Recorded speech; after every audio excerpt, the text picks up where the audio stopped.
Hello friend, and welcome to quiz number 2 in Audio 4. Here we're going to talk a little bit about setting up your home studio, or I suppose a larger studio. And the first question is about how to improve your acoustic conditions, and the answer is all of the above, all of them, right? Eliminating standing waves, using bass traps, having symmetrical forms, having a mix of absorbing and reflective materials. All of those are good. And spoiler alert, we have several kind of all of the above answers in this, because this is the type of situation where, there are lots of good answers to lots of bad problems. Okay, on to number 2. What speaker configuration should you use? And the answer is yes. Yes, it's good to have mono, it's good to have stereo, it's good to have stereo plus subs.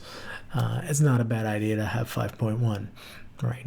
And especially if you have ability to convert that 5.1 at a button or two to change it to be stereo, to be subwoofer, to be mono, all of those things. Okay.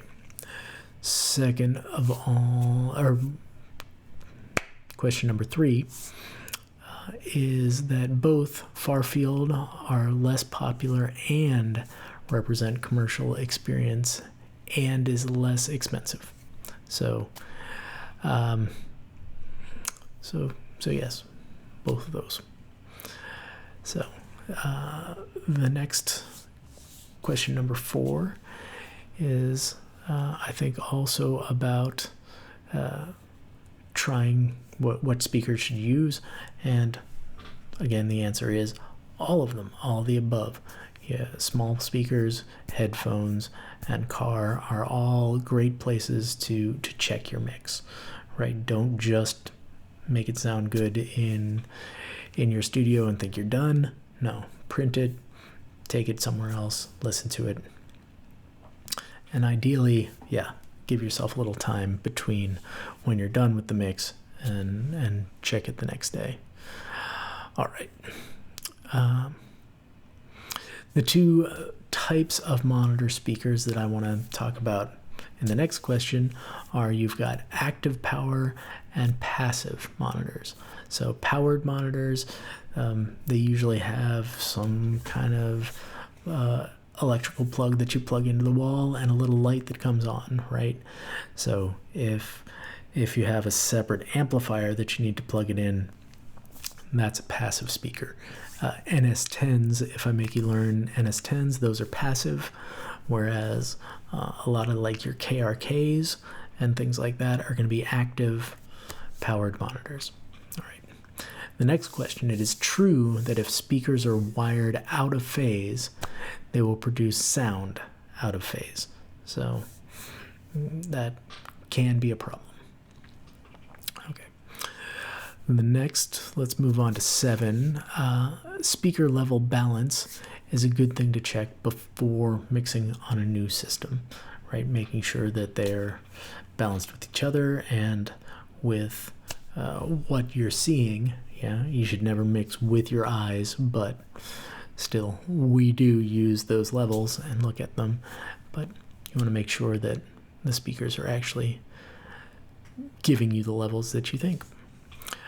All right. Mixing too loud is not a good thing. It turns out to be bad, because both that mixing too loud can make your mix lifeless, right? And that you need to protect your ears, right? Those things are related, but I won't get into that right now. The next question is a true-false, and it is true that a spectral analyzer can give you a visual of your audio program's overall frequency. So seeing things, again, visually, don't mix with your eyes, always mix with your ears, but those visuals can help you. Okay. And the last question is avoiding feedback is the reason why headphones are used so often in vocal booths. It's the best way, fastest and easiest way for good vocalists, bad vocalists, kids, joeys, kangaroos, and surprises.